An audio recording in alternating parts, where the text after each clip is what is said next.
Shahjahan JCB নাকি একটা নাম, নাটবল্টুর পর এখন জেসিবি, বিশাল দারুণ দাপট, সেই কারণে জেসিবি। শাহজাহান জেসিবি, তারপরে কি জয়ন্ত সিং নাকি একটা নাম, কি শিবু হাজরা, এরা হচ্ছে পায়া, এদের উপরে ভরসা করেই তৃণমূল ধরবে কেন?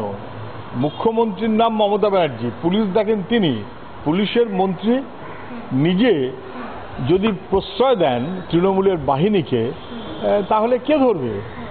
ফলে দুষ্কৃতি এবং দুর্নীতির যারা মাতব্বর তারা তৃণমূল, এবং সেই কারণেই ওদেরকে একটাই কথা বলা আছে, বাবা যা পারিস কর, যত খুশি কর, যা মন চায় তাই কর, শুধু ভোটটা আমায় দখল করিয়ে দিস, হয়ে গেল।